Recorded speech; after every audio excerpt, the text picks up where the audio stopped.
नमस्कार दोस्तों, स्वागत है आपका हमारे चैनल ज्ञान लो में। आज हम बात करेंगे रिन्यूएबल एनर्जी और उसके सोर्सेज के बारे में। सबसे पहले जान लेते हैं कि रिन्यूएबल एनर्जी क्या होती है। इससे पहले हमने समझा था कि सोर्सेज ऑफ एनर्जी क्या है, जो एक अच्छा सोर्स ऑफ एनर्जी होता है हमारे पास। हम इनको अगर क्लासीफाई करें सोर्सेज ऑफ एनर्जी को, तो दो तरह से क्लासीफाई कर सकते हैं। एक तो रीन्यूएबल एनर्जी और एक होती है नॉन रिन्यूएबल एनर्जी। अब देखिए रिन्यूएबल एनर्जी क्या है। रिन्यूएबल एनर्जी क्या है, जैसे कि इसका नाम दिया गया है, जिसको हम रीन्यू कर सकें। रीन्यू यानी कि जो दोबारा दोबारा उसको यूज़ कर सकें, जिसको आप अगेन एंड अगेन यूज़ कर सकते हैं, तो वो होती है हमारी रीन्यूएबल एनर्जी। यानी कि उस एनर्जी को आप शॉर्ट पीरियड ऑफ टाइम में दोबारा से तैयार करके दोबारा से उसका यूज़ कर सकते हैं। जैसे कि कौन कौन से सोर्सेज हैं इसके। विंड एनर्जी, जो आप हवा से एनर्जी लेते हैं। अब आपको पता है जो विंड है वो फ्लो करती रहती है, तो विंड एनर्जी का आप यूज़ करते रह सकते हैं। और ये क्या है, आपकी काफ़ी सालों तक, काफ़ी बिलियन ईयर्स तक भी ये ख़त्म नहीं होगी, विंड एनर्जी जो हो गई।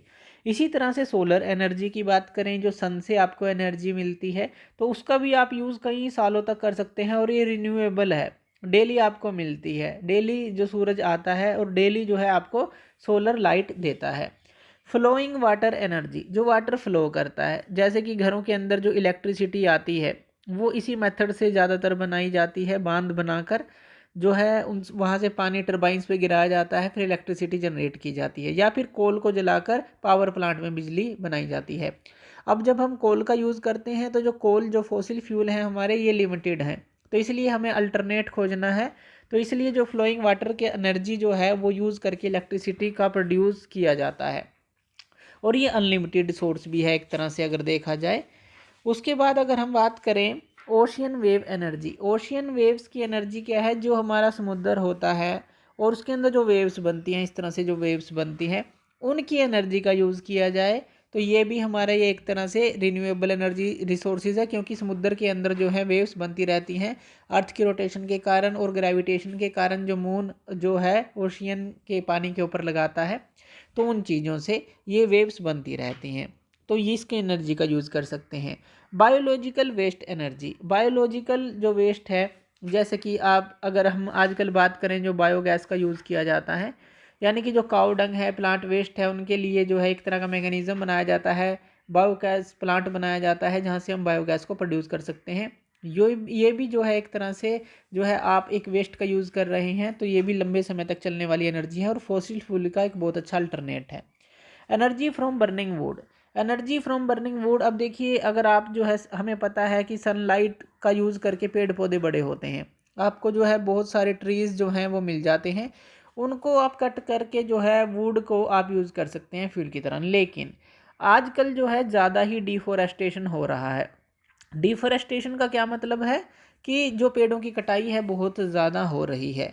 अब उससे क्या है कि जो लकड़ी है वो तो यूज़ हो रही है, लेकिन उसके अलावा पेड़ों की संख्या कम होती जा रही है, जिससे जो है क्वालिटी ऑफ एयर कम हो रही है। वो जो है पोल्यूशन बढ़ रहा है, हीट बढ़ रही है वातावरण में। तो इसीलिए अगर जो है, अगर वुड का आप यूज़ करते हैं, तो आपको जो है ट्रीज़ लगाने भी चाहिए। उतने ही ट्रीज़ जो है आपको प्लांट करने चाहिए, प्लांट्स जो हैं वो लगाने चाहिए। उतने ही आपको, अगर आप ट्री कट रहे हैं उससे ज़्यादा आपको लगाने चाहिए, क्योंकि एक ट्री को बनने में लगभग 15 साल लग जाते हैं। अगर वो अच्छी तरह से परिपक्व, अगर हम कहें कि बड़ा हो, फले फूले, तो 15 साल लग जाते हैं। तो इसलिए अगर इस जो एनर्जी सोर्स का यूज़ जो है ये भी हमें लिमिटेड ही करना चाहिए। वैसे क्या है, रिन्यूएबल है कि आप पेड़ को लगाते हैं, वो बड़ा हो जाता है, कुछ समय में 10-15 साल में आपको वुड मिल जाती है। तो इसलिए इसको इस उसके अंदर रिन्यूएबल एनर्जी के अंदर रखा गया है। लेकिन इसका जो यूज़ है हमें देखकर करना चाहिए, क्योंकि इंडस्ट्रियल और एग्रीकल्चरल लैंड के लिए पहले ही बहुत ही कटाई हो रही है पेड़ों की, तो इसीलिए। न्यूक्लियर एनर्जी, अब न्यूक्लियर एनर्जी वैसे तो एक रिन्यूएबल एनर्जी सोर्स नहीं है, लेकिन इसको इस कैटेगरी में रखा गया है। क्यों रखा गया है? क्योंकि इसकी जो माइन्यूट सी क्वांटिटी होती है वही जो है हमें प्रॉपर जो है एनर्जी देती है, बहुत सारी एनर्जी देती है जो हमें चाहिए। तो माइन्यूट यूज़ करते हैं, इसलिए ये काफ़ी लंबे समय तक चल सकता है, इसलिए इसको नॉन जो है रिन्यूएबल एनर्जी में रखा गया है। और इसी तरह से जो हमारे अलग अलग तरह के न्यूक्लियस हैं, अगर हम देखें तो उनको भी जो है एक न्यूक्लियर रिएक्शन के लिए तैयार किया जाता है। जो हमारे अलग अलग तरह के मटेरियल होते हैं, जैसे न्यूक्लियर रिएक्टर के अंदर यूरेनियम का यूज़ किया जाता है। इसी तरह से जो अलग हमारे इसी तरह से यूरेनियम के जो आइसोटोप हैं उनका भी यूज़ किया जाने लगा है। या फिर इसी तरह से जो अलग यूरेनियम की जगह जो है वो भी अब कई चीज़ें जो है यूज़ की जाने लगी हैं, ताकि जो है एनर्जी को हम क्रिएट कर सकें। इसी तरह से अगर हम बात करें, हाइड्रोजन का यूज़ किया जाने लगा है। ये हमें पता भी है कि जैसे H2 है, इसको हम फ्यूल की तरह यूज़ करते हैं रॉकेट के अंदर, और ये जो है एक्सट्रैक्ट भी आसानी से किया जा सकता है वाटर से, जो हाइड्रोजन है। अब देखिए इसको जो है, लेकिन जो स्टोर करना इसको बहुत मुश्किल है, ट्रांसपोर्ट करना इसको बहुत मुश्किल है। तो इस तरह से जो है ये थोड़ी सी इसके अंदर मुश्किल आती हैं।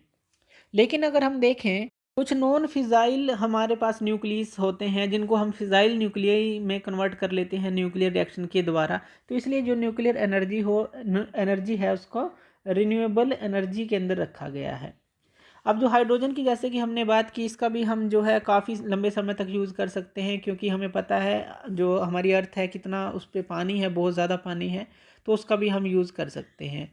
तो इस तरह से आप इसका यूज़ कर सकते हैं। जियोथर्मल एनर्जी, जियोथर्मल का मतलब है जो अर्थ से जो एनर्जी हम लेते हैं। अब अर्थ के अंदर बड़े बड़े वेल जो है, यानी कि कुएँ खोदे जाते हैं, जिससे जो है अंदर की जो गैसेस हैं उनका, फ्लू गैसेस का यूज़ किया जाता है, या जो हॉट वाटर है उनका यूज़ किया जाता है। तो जियोथर्मल एनर्जी उसको बोलते हैं, कि जो हम अर्थ से ले सकते हैं, ऐसी जगह से जहाँ पे गर्म अगर वेल हम खोदें और वहाँ से गर्म जो हमारी हॉट बिल्कुल काफ़ी हीटेड स्टीम आती है या हीटेड गैस आती है, उसका यूज़ हम कर सकते हैं टरबाइन को घुमाने के लिए, या जो भी हमें चीज़ चाहिए, जैसे इलेक्ट्रिसिटी प्रोड्यूस करनी है या कोई और काम करना है। तो जियोथर्मल एनर्जी को भी रिन्यूएबल एनर्जी में रखा गया है। टाइडल एनर्जी होती हैं जो टाइड्स बनती हैं समुद्र के अंदर, एक लो टाइड बनती है, एक हाई टाइड बनती है, उसका भी यूज़ किया जा सकता है एनर्जी को क्रिएट करने के लिए। तो ये जो सोर्सेज होते हैं ये सारे हमारे रीन्यूएबल एनर्जी रिसोर्सेज होते हैं। रीन्यूएबल का मतलब है, जैसे कि हमने बात की, जिनको आप अगेन एंड अगेन जो है शॉर्ट टाइम पीरियड के अंदर दोबारा से उनको यूज़ कर सकते हैं।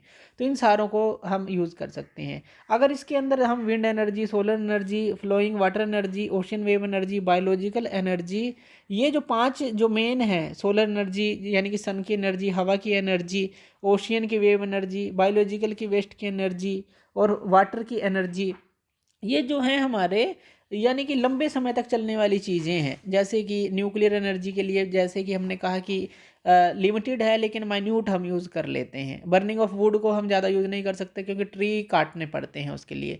बायोलॉजिकल जो वेस्ट एनर्जी है इसका भी यूज़ किया जाता है।